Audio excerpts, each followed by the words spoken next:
Hello students, आज हम लोग क्लास 12th का फर्स्ट चैप्टर स्टार्ट करेंगे एनसीईआरटी के अकॉर्डिंग, दैट इज सॉल्यूशंस। तो सॉल्यूशंस हम लोग कैसे पढ़ने वाले हैं? पहले एनसीईआरटी के सीक्वेंस में ही चलेंगे हम लोग, जिस वे में दिया हुआ उसी वे में जाएंगे। आप लोग भी उसी वे में स्टडी कर सकते हो according to the NCERT and along with your books which you have. तो सॉल्यूशंस में सबसे पहले तो अंडरस्टैंड करते हैं सॉल्यूशंस होता क्या है। सो सॉल्यूशन को हम लोग डिफाइन कर सकते हैं, it can be defined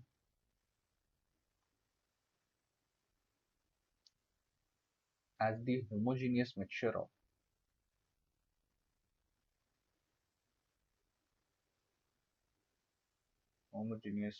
of two or more components.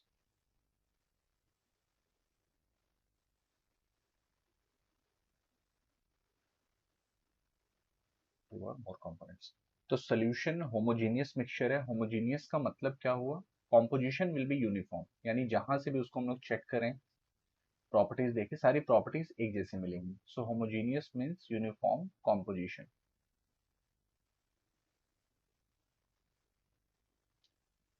तो अब इसका एग्जाम्पल क्या हो सकता है? For example you can take sodium chloride in water, salt in water.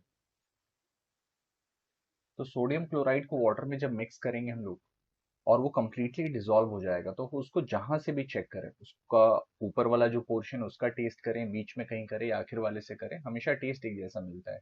तो अगर टेस्ट एक जैसा मिल रहा है, that means it is having a homogeneous composition, we can say uniform composition वहां पे प्रेजेंट है। सोल्यूशन के अंदर में फिर दो पार्ट्स होते हैं। सोल्यूशन के बेसिक दो कंपोनेंट्स हैं, जिसमें से एक हो जाएगा सॉल्वेंट और दूसरा कंपोनेंट हो जाता है सॉल्यूट। तो सॉल्वेंट क्या होगा? Usually higher in amount, largest quantity में हमेशा सॉल्वेंट प्रेजेंट रहेगा, most of the times at least रहेगा present. Solute usually lower in amount, usually lower in amount. तो सॉल्वेंट का अमाउंट नॉर्मली हायर मिलता है, सॉल्यूट का अमाउंट नॉर्मली लोअर मिलता है। सॉल्वेंट हमारे पास एक ही होता है, बट सॉल्यूट भी हो सकते हैं। We can write is only one, और यहाँ पे लिख सकते हैं can be more than one. Okay, तो सॉल्यूट एक से ज्यादा भी हो सकता है, सॉल्वेंट हमारे पास एक ही रहेगा। और एक ध्यान में रखना है that physical state of solution is same as that of the solvent. यानी सॉल्यूशन का फिजिकल स्टेट क्या होगा वो डिपेंड करेगा सॉल्वेंट के फिजिकल स्टेट के ऊपर। So physical state of solution is same as that of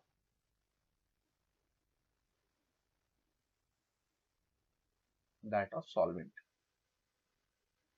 तो सॉल्यूशन के टाइप्स हम लोग यहाँ अंडरस्टैंड कर सकते हैं on the basis of physical state of solute and solvent. तो ये टेबल आपको एनसीईआरटी में भी दिख जाएगा, सेम टेबल ही है। So we can write types of solution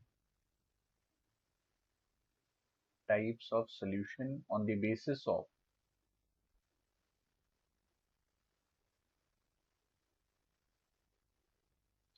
physical state of solute and solvent। तो जैसा मैंने बताया कि सॉल्यूशन का फिजिकल स्टेट डिपेंड करता है सॉल्वेंट के फिजिकल स्टेट के ऊपर। तो पहले तीन केसेस अगर देखें तो solvent is gas, that's why these are called gaseous solutions. Next तीन में जाएंगे तो लिक्विड स्टेट है, तो ये होगा लिक्विड, और नेक्स्ट तीन में सॉलिड है, तो ये हो गया solid solutions. Solute gas liquid solid हो सकता है। तो इन सब के एग्जांपल्स भी चेक कर सकते हैं, जैसे gas in gas oxygen nitrogen mix होगा, that is an example of gaseous solution, जिसमें सॉल्यूट भी गैस है और सॉल्वेंट भी गैस है। सिमिलरली क्लोरोफॉर्म नाइट्रोजन गैस में जब प्रेजेंट होगा, it is a gaseous solution in which solute that is chloroform is liquid and the solvent nitrogen is a gas. Solid in gas का example camphor इन N2. Camphor का state कैसा? Solid. N2 का state कैसा? Gas. Likewise हम लोग liquid के भी example देख सकते हैं, सॉलिड के भी एग्जांपल दे सकते हैं. सोल्यूशन का मोस्ट कॉमन फॉर्म जब हम लोग समझते हैं तो हमें लगता है कि उसका स्टेट लिक्विड ही होना चाहिए. तो liquid solution is the normal solution for us. और इस चैप्टर में मेनली हम लोग जिन सोल्यूशन से डील करेंगे वो लिक्विड सोल्यूशंस ही होंगे. तो ये भी अंडरस्टैंड करके रखना है यहाँ पे. एक और चीज, जब भी इन दो चीजों को मिक्स करेंगे हम लोग, जैसे सोल्यूट और सॉल्वेंट को मिक्स किया, तो सोल्यूशन भी बन सकता है, कॉलॉइड भी बन सकता है, सस्पेंशन भी बन सकता है. लेकिन अगर हमारा सोल्यूट गैस है और सॉल्वेंट गैस है तो ये हमेशा ट्रू सोल्यूशन ही बनाते हैं. तो इस चीज को नोट कर लेंगे. Note, gas in gas always forms a true solution. तो गैस इन गैस हमेशा क्या करता है? ट्रू सोल्यूशन ही बनाता है. Whereas in other cases, in other cases colloid suspension can also be formed. तो ये भी इनमें हो सकता है. Okay.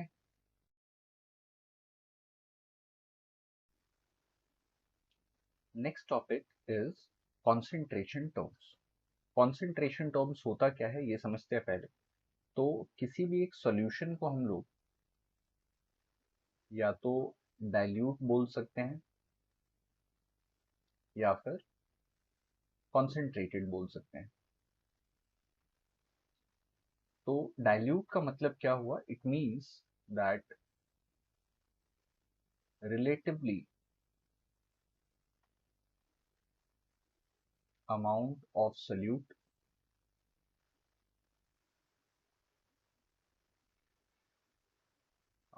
solute is lower, whereas concentration में relatively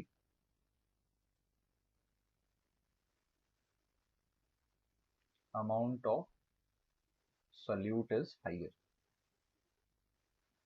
लेकिन ये दोनों टर्म एग्जैक्ट इंफॉर्मेशन नहीं दे रहे हैं कि सोल्यूट का अमाउंट कितना है. रिलेटिव टर्म है. मतलब दो सोल्यूशन जिसमें कंपैरेटिवली एक में थोड़ा सा सोल्यूट ज्यादा होगा उसको हम लोग कॉन्सेंट्रेटेड बोल सकते हैं, और एक में जिसमें कम होगा उसको हम लोग डाइल्यूट बोल सकते हैं. तो सिंस ये एग्जैक्ट इन्फॉर्मेशन नहीं दे रहा, हमें एग्जैक्ट इन्फॉर्मेशन चाहिए सोल्यूट कितना प्रेजेंट होगा. तो उसके लिए हम कुछ टर्म्स यूज करेंगे जो हमें एग्जैक्ट ये बताएगा कि गिवन अमाउंट ऑफ सॉल्वेंट या गिवन अमाउंट ऑफ सोल्यूशन में सोल्यूट का कितना अमाउंट प्रेजेंट है. सो concentration terms gives information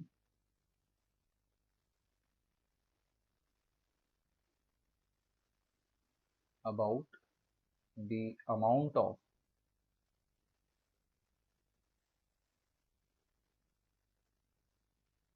solute present in given amount of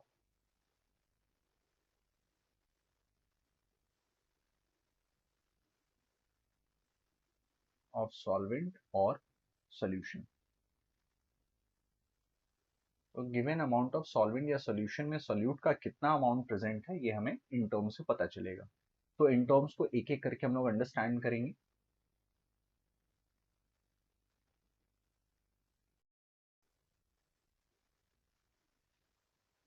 first concentration term हमें मिल जाएगा मास बाय मास परसेंटेज, या सिंपली हम लोग इसको मास परसेंटेज भी बोल सकते हैं. वेट बाय वेट परसेंटेज भी बोल सकते हैं वैसे. सो m बाई एम और w अपॉन w. तो मास बाय मास परसेंटेज का फॉर्मूला क्या होता है, कैसे इसको ऑब्टेन करेंगे? मास percentage of a component is equal to mass of the component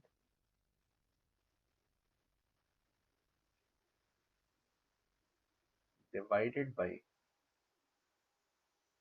total mass of the solution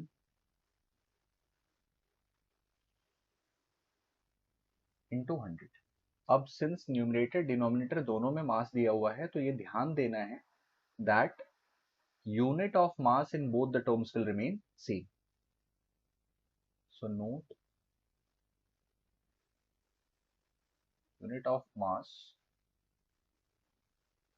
in both numerator and denominator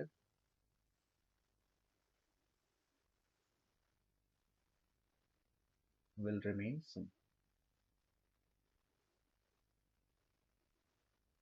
तो एक बेसिक सा क्वेश्चन पहले इसको अंडरस्टैंड कर लेते हैं कि इसको यूज कैसे करेंगे हम लोग। Let's say we have taken a question, what will be the mass percentage of H2SO4 in its aqueous solution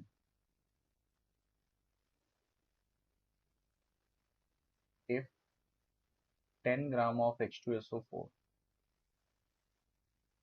is dissolved in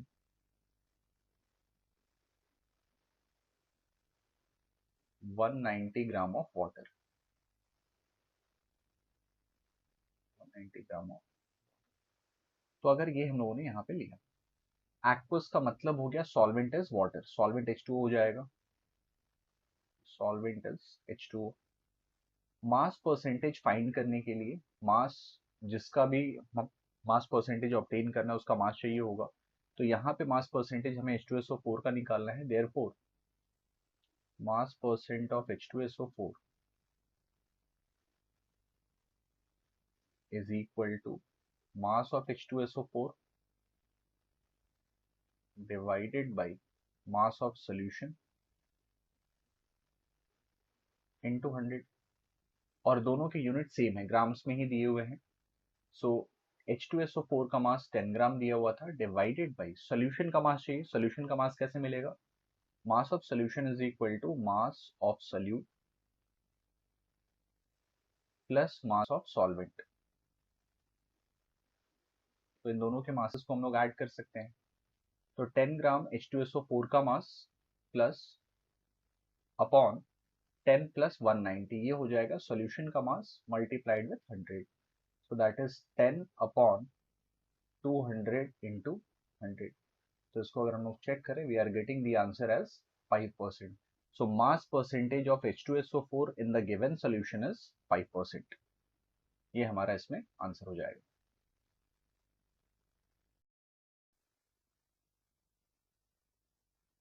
next concentration term is volume by volume percentage. Volume by volume percentage, या फिर इसे हम लोग volume percentage भी बोल सकते हैं।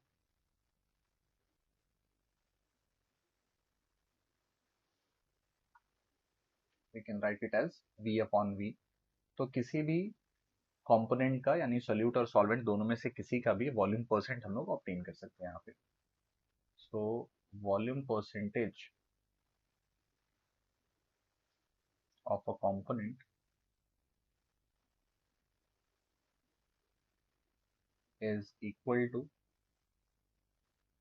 volume of component divided by total volume of the solution into 100। यहाँ भी सिंस वॉल्यूम बाई वॉल्यूम है तो ध्यान रखना है कि यूनिट न्यूमरेटर और डिनोमिनेटर दोनों में सेम रहना चाहिए। So note unit of volume in both numerator and denominator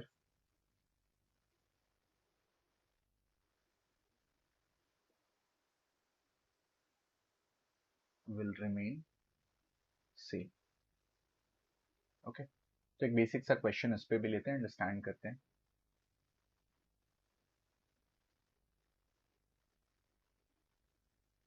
What volume of H2SO4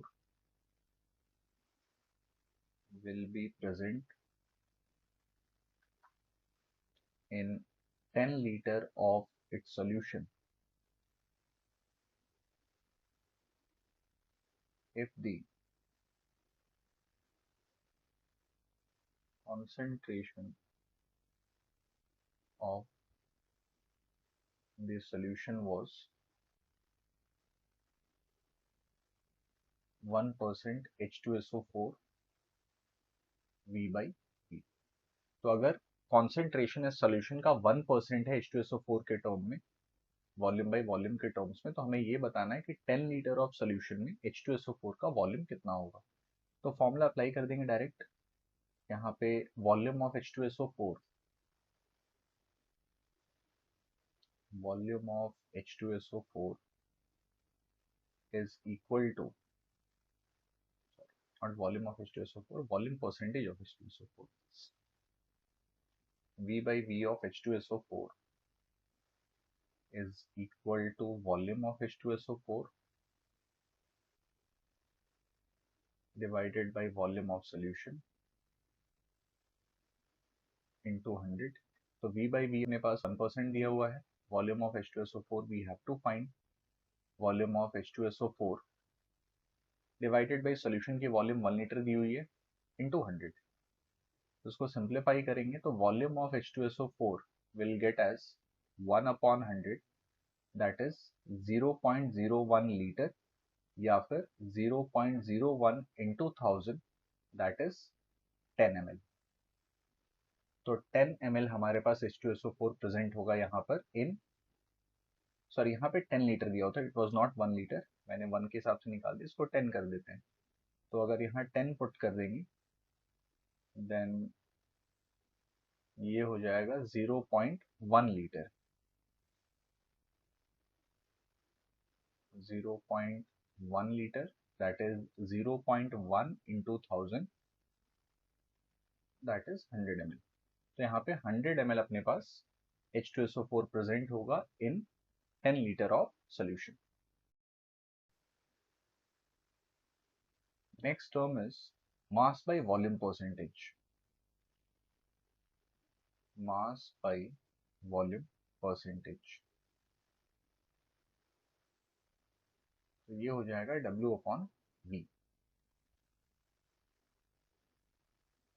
तो इसका फॉर्मूला क्या हो जाएगा, mass by volume percentage is equal to mass of solute in grams divided by volume of solution in ml multiplied with 100। तो यहाँ specifically ध्यान रखना है कि हमें सोल्यूट का मास लेना है, सोल्यूशन का वॉल्यूम लेना है, सोल्यूट का मास ग्राम में रहेगा और वॉल्यूम जो होगा वो ml में रहेगा। तो ईच 100 ml में कितना ग्राम प्रेजेंट है, इन शॉर्ट हम लोग इसमें ये आंसर दे सकते हैं। तो एक क्वेश्चन इस पे देखते हैं। तो जैसे यहाँ पे एक क्वेश्चन दिया हुआ है, what will be the mass by volume percent of H2SO4 in its aqueous solution if 10 ml of H2SO4 is present in 100 ml of solution. तो यहाँ पे दोनों का वॉल्यूम ही दिया हुआ है, मास पे वॉल्यूम परसेंट निकालने के लिए हमें सोल्यूट का मास चाहिए और सॉल्यूशन का वॉल्यूम चाहिए। सॉल्यूशन का वॉल्यूम है बट सोल्यूट का मास नहीं है, सोल्यूट का वॉल्यूम और सोल्यूट की डेंसिटी दी हुई है। तो हम लोग मास ऑफ सोल्यूट निकाल सकते हैं। मास of H2SO4 will be equal to density of H2SO4 into volume of H2SO4। ये मल्टीप्लिकेशन के पहले हमेशा चेक कर लेना है that unit should be similar, unit जो होने चाहिए वो एक जैसे अगर नहीं है तो पहले यूनिट चेंज करेंगे फिर मल्टीप्लाई करेंगे। तो डेंसिटी ऑफ H2SO4 हो गया 1.2 ग्राम पर ml multiplied with 10 ml, that is equal to 12 gram. तो H2SO4 का मास मिल गया, that means mass by volume percent of H2SO4 W by V is equal to mass of H2SO4 12 gram divided by volume of solution 100 ml multiplied with 100। तो यहाँ पे answer मिल जाएगा हमें 12%। Mass by volume percent of this solution is 12%. Next term is molarity. Molarity, it is represented by capital M. तो ये काफी important term है, one of the most important. Molarity को कैसे फाइंड करते हैं? So molarity is equal to number of moles of solute divided by volume of solution. Volume of solution यहाँ litre में होना चाहिए. अगर लीटर में नहीं रहा then we can also use number of moles of solute divided by volume of solution in ml. अगर ml में रहा तो ऊपर 1000 मल्टीप्लाई करेंगे हम लोग ताकि हमारा वॉल्यूम जो है वो ml से लीटर में चेंज हो जाए. यूनिट लीटर में ही मिलेगा. तो मोलारिटी की जो यूनिट है, unit will be equal two moles per litre, या फिर इसको हम लोग कैपिटल M, या फिर इसको हम लोग मोलर भी लिखते हैं. ओके, तो एक बेसिक सा क्वेश्चन देखते हैं इसके ऊपर. क्वेश्चन यहाँ पे दिया हुआ है, find out the molarity of an aqueous H2SO4 solution if 49 gram of H2SO4 is present in 500 ml of H2SO4. तो पहला काम है मोल्स निकालना. उसके लिए हमें चाहिए होगा molar mass of H2SO4. So molar mass of H2SO4 अगर ये याद नहीं है तो फाइंड कर लेंगे. दो हाइड्रोजन 2 टाइम्स ऑफ 1, एक सल्फर एटम है 1 टाइम ऑफ 32, ये इनके एटॉमिक मासेस हैं तो मल्टीप्लाई कर रहे हैं हम लोग. ऑक्सीजन 4 है तो 4 times of 16, so it will be equal to 2 plus 32 plus 64, that is equal to 98 ग्राम पर मोल. तो हमारे पास मोलर मास ऑफ H2SO4 मिल गया. Then we can find out number of moles of H2SO4. Number of moles of H2SO4 is equal to given mass upon molar mass. तो given mass of H2SO4 यहाँ पे जो है that is 49 upon 98, that will be equal to 0.5 mole. Half mole का value मिला 0.5. okay, so now molarity is equal to 0.5 mole and volume of solution is 500 ml. since ये ml में दिया हुआ है, ऊपर हम लोग 1000 मल्टीप्लाई कर देंगे. 500 से 1000 2 टाइम्स में चला गया. 0.5 times of 2 is equal to 1 m. that means molarity of this solution is equal to 1 molar. तो ऐसे हम लोग इसकी मोलारिटी ऑब्टेन कर सकते हैं. अब इसमें एक क्वेश्चन जो आता है दैट इज अपॉन डाइल्यूशन. तो डाइल्यूशन क्या होता है वो समझते हैं पहले. डाइल्यूशन हम लोग ऐसा लिख सकते हैं that process of addition of solvent, process of addition of solvent to an existing solution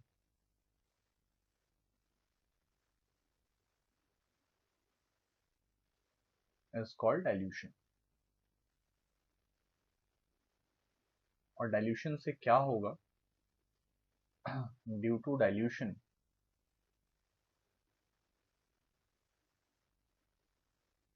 the concentration of a solution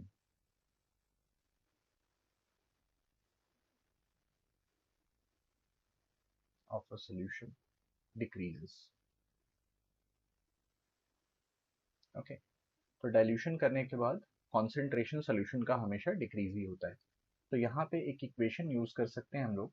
dilution करने पे क्या होगा कि नंबर ऑफ मोल्स चेंज नहीं हो रहा है क्योंकि हम लोगों ने सिर्फ सॉल्वेंट ऐड किया हुआ है. तो अगर एक सोल्यूशन लिया हम लोगों ने मोलारिटी 1 वॉल्यूम 1, इसमें हम लोगों ने कुछ सॉल्वेंट ऐड कर दिया और उससे एक न्यू सोल्यूशन क्रिएट हुआ विच इज सोल्यूशन 2. इसकी मोलारिटी 2 और वॉल्यूम 2 होगी. ठीक है. So number of moles in first solution is equal to m1 into v1 and number of moles of solute in solution 2 is m2 into v2. Number of moles ऐसे मिल सकते हैं. अब since हम लोगों ने सिर्फ सॉल्वेंट मिलाया तो सॉल्यूट तो चेंज होगा नहीं. That means n1 will be equal to n2. तो डाइल्यूशन में जितना सॉल्यूट पहले सॉल्यूशन में था उतना ही सॉल्यूट लास्ट वाला जो बनेगा सॉल्यूशन उसमें भी रहेगा. तो n1 इक्वल्स टू n2 है तो n1 के प्लेस पे क्या लिख सकते थे हम लोग? m1 v1 is equal to m2 v2. तो डायरेक्टली हम लोग इस इक्वेशन को भी यूज कर सकते हैं। अगर क्वेश्चन ये पूछे कि सॉल्वेंट का वॉल्यूम कितना है जो ऐड किया, तो therefore volume of solvent added,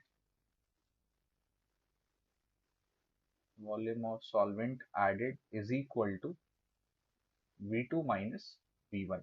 directly हम लोग इस इक्वेशन को लगा करके भी इसके ऊपर के क्वेश्चंस को सॉल्व कर सकते हैं।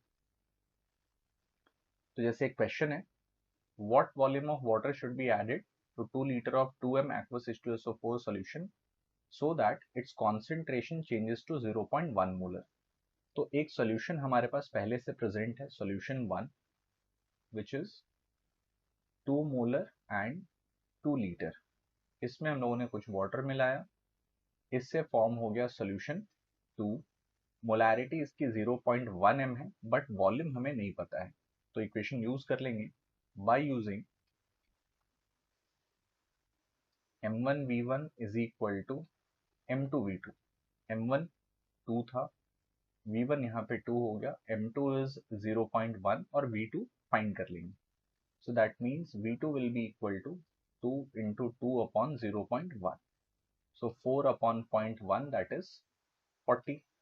तो वॉल्यूम हो गया 40 लीटर, बट क्वेश्चन पूछ रहा है कि वाटर कितना ऐड किया है, therefore volume of water added is equal to 40 minus 2 litre, क्योंकि 2 लीटर इनिशियली अवेलेबल था, that is equal to 38 litre. तो सॉल्यूशन में हम लोगों ने वाटर जो ऐड किया है दैट इज 38 लीटर। ओके, इसके बाद नेक्स्ट एक कॉन्सेप्ट है mixing of solutions. Mixing of solution, तो मिक्सिंग में क्या रहेगा कि दो सॉल्यूशन सेम चीज के रहेंगे, दो या दो से ज्यादा भी हो सकते हैं, कॉन्सेंट्रेशन डिफरेंट है, तो अगर उनको मिक्स कर दिया तो सोल्यूशन का टेस्ट कैसा रहेगा, not exactly taste but concentration कैसा होगा। टेस्ट का एग्जांपल ले सकते हैं, जैसे हम लोगों ने सॉल्ट वाटर का सोल्यूशन दो लिया, एक में सॉल्ट ज्यादा था एक में कम था, अगर उसको आपस में मिक्स कर दे तो उसका सॉल्टीनेस जो होगा that will be in between, ज्यादा वाला जो था उससे थोड़ा कम और जो कम वाला था उससे थोड़ा ज्यादा मिलेगा।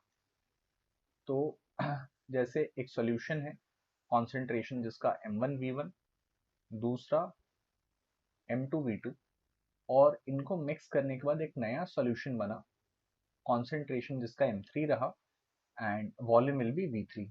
सो v3 is equal to v1 plus v2। Volume हम लोग ऐड कर सकते हैं, एक्सटेंसिव प्रॉपर्टी है, बट मोलैरिटी डायरेक्टली एडेड नहीं, मोलैरिटी ऐड नहीं किया जा सकता है। तो नंबर ऑफ मोल्स निकाल लेते हैं। पहले सॉल्यूशन में number of moles will be equal to m1v1, दूसरे सॉल्यूशन में number of moles will be equal to m2v2, और तीसरे सॉल्यूशन में नंबर ऑफ मोल्स जो होगा, तो नंबर ऑफ मोल्स तो ऐड करके आ सकता है, वो एडिटिव है, सो that means n1 plus n2 हम लोग ये ऐड कर सकते हैं। तो n1 प्लस n2 करेंगे n3 मिल जाएगा और वॉल्यूम यहाँ मिल गया। तो लास्ट वाले केस के लिए m3 will be equal to n1 plus n2, या फिर डायरेक्टली लिख सकते हैं n3 अपॉन v3। अब n3 यहाँ पे कितना हो गया, n3 हो गया n1 plus n2 divided by v1 plus v2। n1 को फर्दर किससे रिप्लेस कर सकते हैं, m1v1 plus m2v2 divided by v1 plus v2। तो हमारा सिंपल सा फॉर्मूला यहाँ पे बन जाएगा m3 is equal to m1v1 plus m2v2 divided by v1 plus v2। अब वॉल्यूम का यूनिट लीटर या ml दोनों ले सकते हैं, बट जहां जहां वॉल्यूम है वो सारे यूनिट सेम लेने हैं, बस ये ध्यान रखना होगा। तो ये हमारा फॉर्मूला हो जाएगा। इसके ऊपर एक क्वेश्चन देख लेते हैं अभी।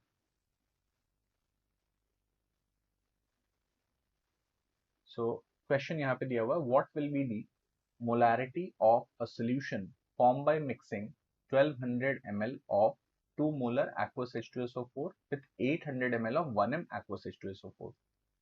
तो एक सॉल्यूशन 2 मोलर और ये हो गया 1200 ml, एक सॉल्यूशन हो गया 1 मोलर और ये हो गया 800 ml, और इन दोनों को मिक्स किया, नया सॉल्यूशन बनाया, उसका m फाइंड करना है हमें। तो using the equation m3 equals to m1v1 plus m2v2 divided by V1 plus V2। हमें यहाँ पे क्या मिलेगा, M1 यहाँ हो गया 2, V1 हो गया 1200, M2 हो गया 1, V2 हो गया 800, डिवाइडेड बाई 1200 प्लस 800, तो 2400 प्लस 800 डिवाइडेड बाई 2000, तो ये मिल जाएगा 3200 अपॉन 2000। तो सॉल्व करेंगे, सो 2 से 16 टाइम्स में या 10 टाइम्स में आंसर विल बी 1.6 m। तो सोल्यूशन की मोलारिटी जो मिल रही है हमें दैट इज 1.6 मोलर। और हमेशा याद रखना है कि जिन दो चीजों को मिक्स किया है, कॉन्सेंट्रेशन जो सोल्यूशन बनेगा उसका हमेशा इन दोनों के बीच में ही आंसर आएगा, ना हायर वाले से ज्यादा ना लोअर वाले से कम। तो रेंज हमें पता है, उनकी इक्वल भी नहीं आ सकता है, हमेशा उन दोनों के बीच में आंसर्स मिलते हैं।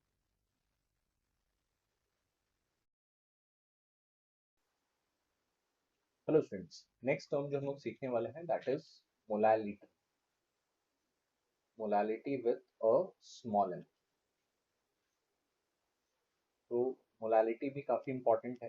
मोलालिटी क्या होगा, molality is defined as number of moles of solute, number of moles of solute divided by mass of solvent, mass of solvent in K। तो जितने भी टर्म्स हम लोगों ने अभी तक किए, डिनोमिनेटर में हमेशा हम लोग सोल्यूशन को यूज करते थे, बट इस बार हम लोग यहाँ पे सोल्यूशन को नहीं सॉल्वेंट को यूज कर रहे हैं। इसको एक और वे से लिख सकते हैं, number of moles of solute, number of moles of solute divided by mass of solvent in gram. और अगर सॉल्वेंट का मास ग्राम में है तो ऊपर हम लोग 1000 मल्टीप्लाई करेंगे, क्योंकि सॉल्वेंट हमें केजी में ही रखना है। तो यूनिट इसका हो जाएगा, मोलालिटी का यूनिट है मोल पर केजी, मोल पर केजी। या फिर इसको हम लोग स्मॉल m भी लिख सकते हैं, या फिर इसको हम लोग मोलल भी लिख सकते हैं। ये सारे ही टर्म्स यहाँ पर यूज किए जाते हैं। तो एक बेसिक क्वेश्चन इसके ऊपर।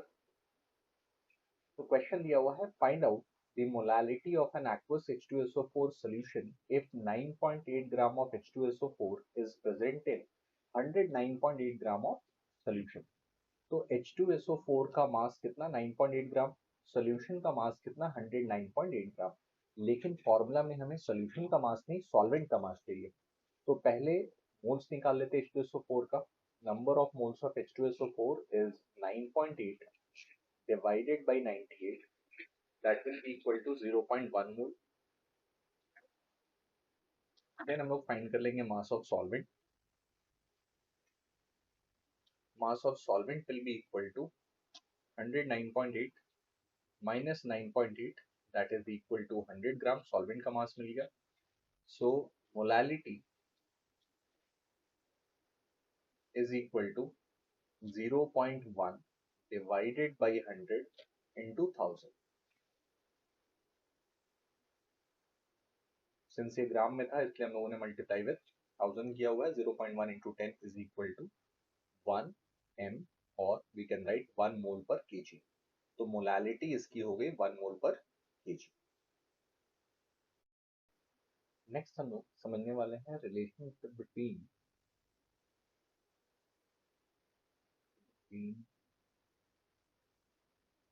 Molarity capital M, molality small m, and density that is D of solution. इन तीनों के बीच में रिलेशन क्या होगा उस पर बेस्ड क्वेश्चंस भी आ सकते हैं। फिर डायरेक्ट फॉर्मूला भी हम लोग क्रिएट कर सकते हैं इसका। Molality is equal to molarity into 1000 divided by density minus molarity into molar mass of solute. तो अगर ये फॉर्मूला पता है तो डायरेक्टली इससे भी क्वेश्चन सॉल्व किया जा सकता है। तो इसमें स्मॉल m हो गया मोलालिटी इन मोल पर KG, capital M is molarity in moles per litre, D is density, in ग्राम पर लीटर, ये याद रखना है कि डेंसिटी की यूनिट ग्राम पर लीटर ही लेनी है, अगर इसमें नहीं है तो उससे पहले हम लोग चेंज कर लेंगे। Then again m is molarity in moles per liter and this is molar mass of solute.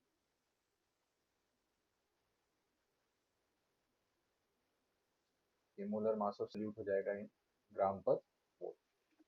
तो इस पर बेसिक क्वेश्चन ट्राई करते हैं।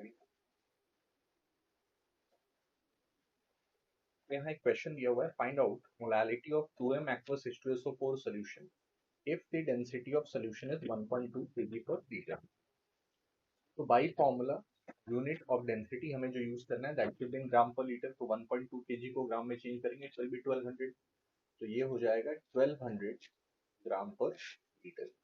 ओके, तो molality is equal to, molarity 2m दिया हुआ है, 2 times of 1000 divided by 1200 gram पर लीटर डेंसिटी माइनस मोलारिटी 2 और मोलर मास ऑफ सोल्यूट हो गया 98, so that will B 2000 upon 1200 minus 196, तो ये आ गया 2000 अपॉन 1004, दैट इज अप्रोक्सीमेटली 1.99 मोल पर केजी। राउंड अप करके लिखेंगे 2 के इक्वल ही रहेगा, तो डेंसिटी जैसे चेंज होगी उसके अकॉर्डिंगली ये वैल्यूज अलग अलग हो सकते हैं। तो मोलालिटी मोलारिटी दोनों एक दूसरे से कम ज्यादा इक्वल हो सकते हैं, वो डिपेंड करेगा डी की वैल्यू क्या है। तो ये तो बहुत इजीली इससे हो गया। अगर हमें बोर्ड एग्जाम वगैरह में इस क्वेश्चन को करना है तो अल्टरनेटिव वे क्या होगा, वो कैसे कर सकते हैं उसको भी देख लेते हैं। तो सेम क्वेश्चन बट इसका alternative method.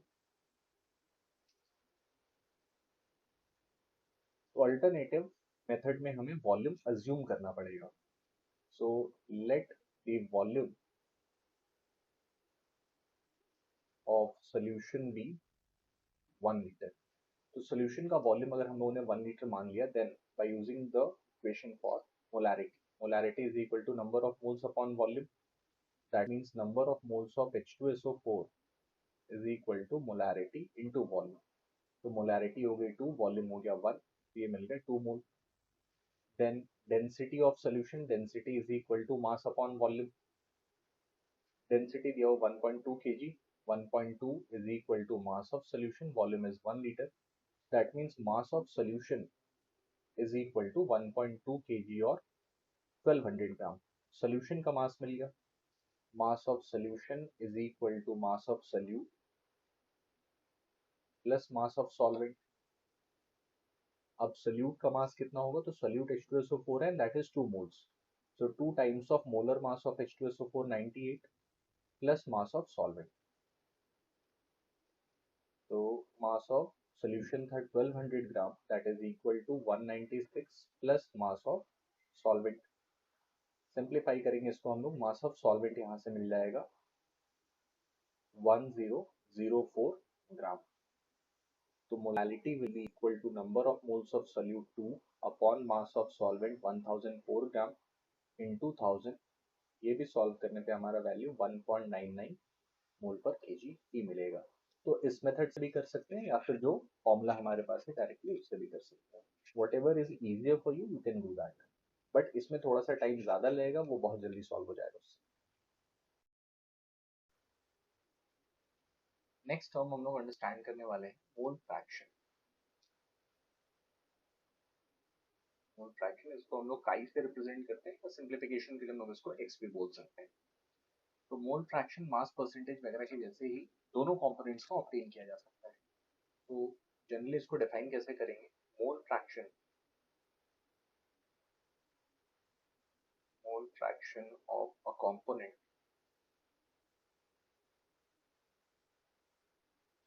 is equal to number of moles of the component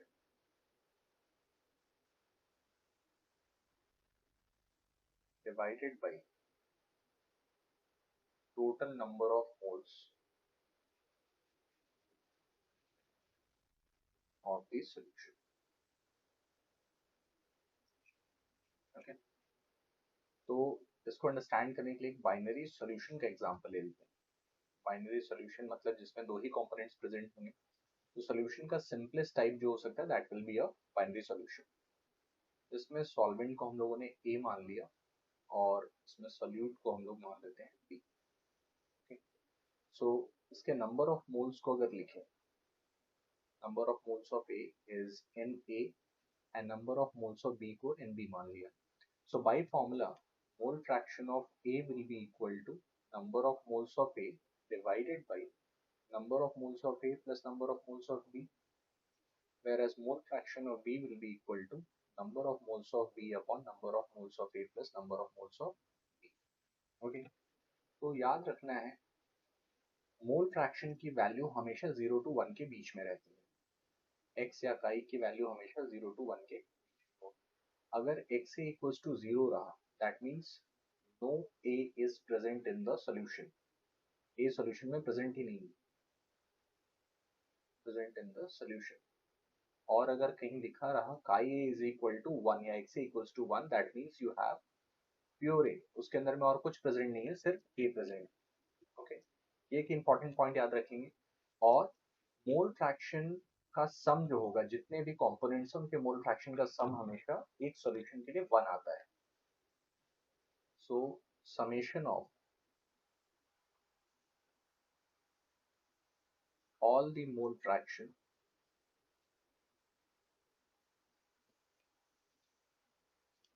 is equal to 1 in a given solution। तो यहाँ पे जैसे अगर हम लोग XA प्लस XB अगर करेंगे that will be equal to Na upon Na plus Nb plus Nb upon Na plus Nb, that will be equal to Na plus Nb divided by Na plus Nb and that would be equal to 1। तो summation of mole fraction of all component is always equal to 1। एक basic question हम लोग इसके ऊपर देख लेते हैं अभी। तो क्वेश्चन यहाँ पूछ रहा है that find out the mole fraction of glucose in its aqueous solution if 18 gram of glucose is mixed with 178.2 gram of water। तो सबसे पहले दोनों के मोल्स निकाल लेंगे। Number of moles of glucose is equal to 18, molar mass of glucose is 180 gram पर mole. तो glucose, sugar, urea, इन सब के मोलर मासेस याद रखने होंगे, जल्दी क्वेश्चन सॉल्व होंगे। 18 अपॉन 18 ग्राम पर मोल 180 ग्राम पर mole that is equal to 0.1 mole.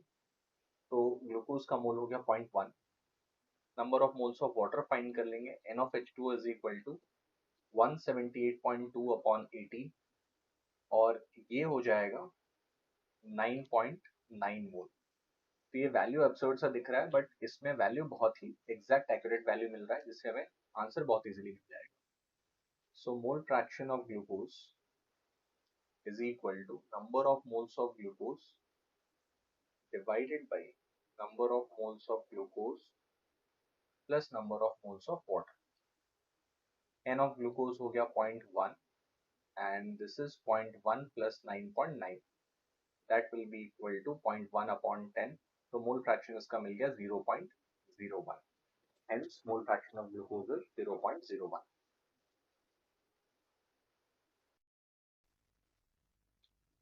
Next term जो अंडरस्टैंड करने वाले हम लोग दैट इज ppm, पार्ट्स पर मिलियन। इस कॉन्सेंट्रेशन टर्म को हम लोग नॉर्मली तब यूज करते हैं जब सॉल्यूट का अमाउंट बहुत ही कम हो, बहुत स्मॉल अमाउंट में होता है, तब इसको यूज किया जाता है ppm। इसको डिफाइन कैसे कर सकते हैं, ppm is equal to number of parts of solute divided by number of parts of solution multiplied with 10 to the power 6। या फिर इसको हम लोग लिख सकते हैं मास of solute divided by mass of solution into 10 to the power 6। और मास जब भी यूज करेंगे तो न्यूमरेटर और डिनोमिनेटर दोनों में यूनिट सेम रखना है, अदरवाइज फिर रॉन्ग आंसर्स मिलेंगे। तो एक क्वेश्चन इस पे देखा जाए। Question is what will be the concentration of a pollutant in ppm if 1 milligram of pollutant is present in 1 kg of air। तो दोनों के यूनिट्स अलग हैं। सॉल्यूट पॉल्यूटेंट यहाँ पे है, सॉल्यूशन ओवरऑल हमारे पास एयर है। So mass of pollutant is equal to 1 milligram. Gram में चेंज करेंगे, ये हो जाएगा 1 × 10⁻³ gram. Then mass of air is equal to 1 kg। इसको लिख सकते हैं हम लोग 1000 ग्राम। अब इसको फॉर्मूला में जब पुट करेंगे, so ppm will be equal to 1 × 10⁻³ upon 1000 × 10⁻⁶। तो ये 1000 नीचे का ऊपर जा करके 10⁻³ हो जाएगा, 10⁻⁶ into 10⁻⁶, that will be equal to 1, that is 1 ppm. So concentration of this pollutant in air is 1 ppm. Next हम लोग कुछ important interpretation of concentration terms understand कर लेते हैं. Some important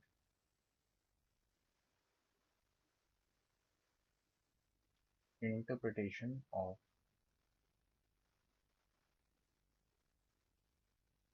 concentration terms. तो जो भी टर्म्स है उसको कैसे इंटरप्रेट करना है, उसके अंदर में क्या हिडन इन्फॉर्मेशन है जो हम लोग यूज कर सकते हैं, उसको देखते हैं.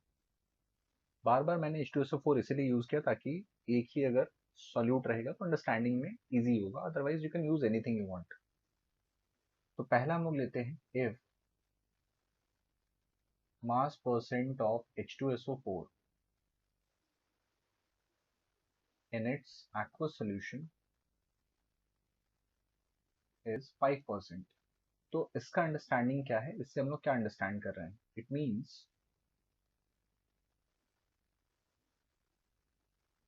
5 gram of H2SO4 is present in 100 gram of solution. तो 5 ग्राम ऑफ H2SO4 अगर 100 ग्राम ऑफ सोल्यूशन के अंदर में प्रेजेंट है, then mass of solvent will be equal to mass of solution that is 100 minus mass of solute that is 5. तो 100 minus 5 ये हो जाएगा 95 ग्राम. सोल्यूट का मास मिल गया, सॉल्वेंट का मास मिल गया, सोल्यूशन का मास मिल गया. डेंसिटी अगर होता तो सोल्यूशन का वॉल्यूम निकाल सकते थे, मोल्स निकाल सकते और उससे रिलेटेड जो टर्म्स है उनको भी इसमें आइडेंटिफाई कर सकें.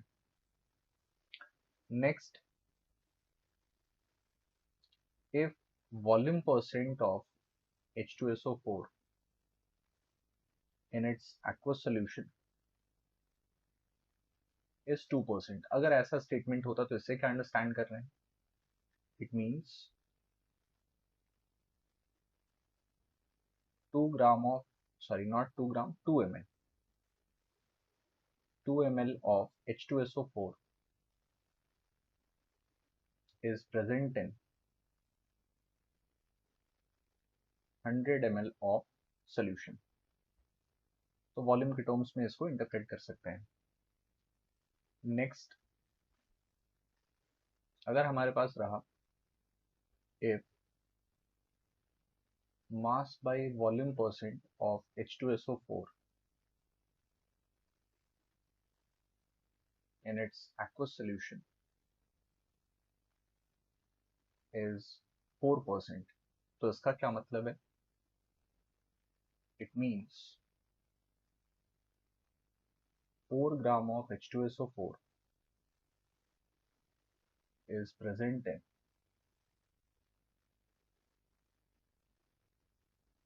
100 ml of solution.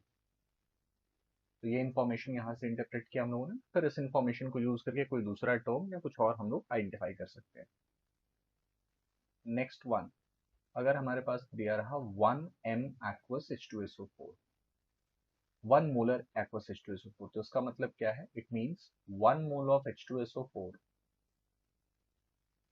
is present in 1 litre of solution. तो 1 m को देखते ही हमें ये अंडरस्टैंडिंग आ जानी चाहिए कि 1 मोलर का मतलब है कि हर 1 लीटर ऑफ सोल्यूशन में 1 मोल ऑफ H2SO4 प्रेजेंट होगा.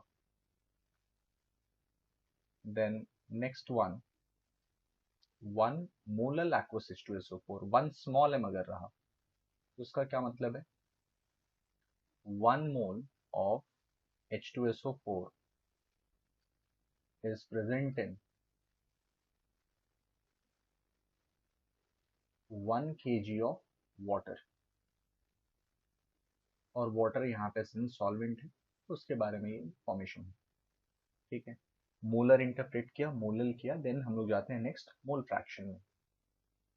अगर हमारे पास दिया है that mole fraction of H2SO4 is equal to 0.1 in its aqueous solution, इसका क्या मतलब है, तो इसको इंटरप्रेट करेंगे, it means 0.1 mole of H2SO4 is present in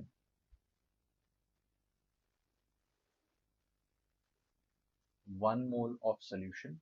तो सॉल्यूशन के 1 मोल में 0.1 मोल H2SO4 प्रेजेंट है।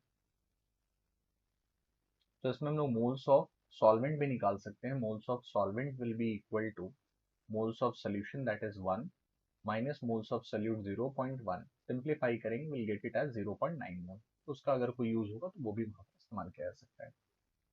Then the last one, if concentration of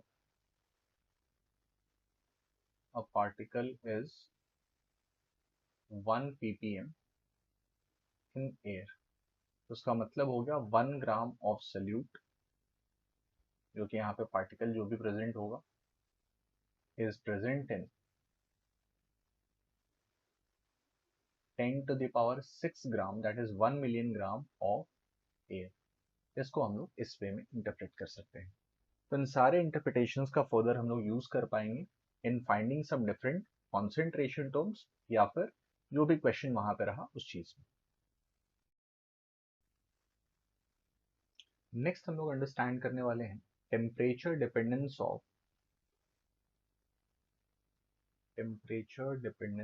of concentration terms. तो कुछ कॉन्सेंट्रेशन टर्म जो है वो टेम्परेचर पे डिपेंड करते हैं, और कुछ टर्म्स जो होंगे वो टेम्परेचर पे डिपेंड नहीं करते हैं।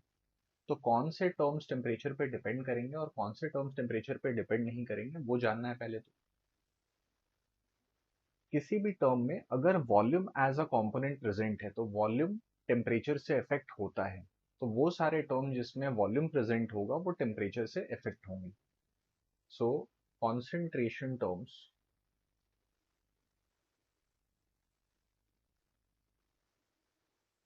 which contain volume will be affected by temperature,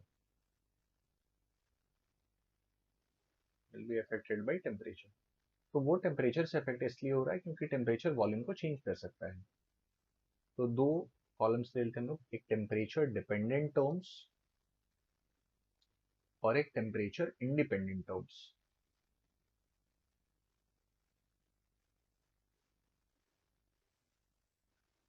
temperature dependent terms क्या होंगे? टेम्परेचर डिपेंडेंट टर्म्स हो जाएंगे like volume percentage, mass by volume percentage, molarity. Other terms में से जाएंगे तो नॉर्मेलिटी भी इफेक्ट हो सकता है, स्ट्रेंथ में भी वॉल्यूम होता है, स्ट्रेंथ इफेक्ट हो सकता है, एक्सेट्रा। और भी कोई टर्म जिसमें वॉल्यूम एज कंपोनेंट प्रेजेंट होगा वो इफेक्ट हो सकता है। डेंसिटी भी इफेक्ट हो सकता था। टेम्परेचर इंडिपेंडेंट में जिसमें मास या सिर्फ मोल्स प्रेजेंट होगा, तो टेम्परेचर चेंज करने से ना तो मास चेंज होता है ना ही मोल्स चेंज होता है। तो टेम्परेचर इंडिपेंडेंट टर्म्स में mass percentage, mole fraction, molality, ये जो टर्म्स है ये टेम्परेचर से इफेक्ट नहीं होते हैं। तो जहां पे टेम्परेचर चेंज हो रहा होगा वहां पे इन टर्म्स पे डिपेंड करना ज्यादा अच्छा होगा, बिकॉज इनकी वैल्यूज चेंज नहीं होने वाली, इट विल रिमेन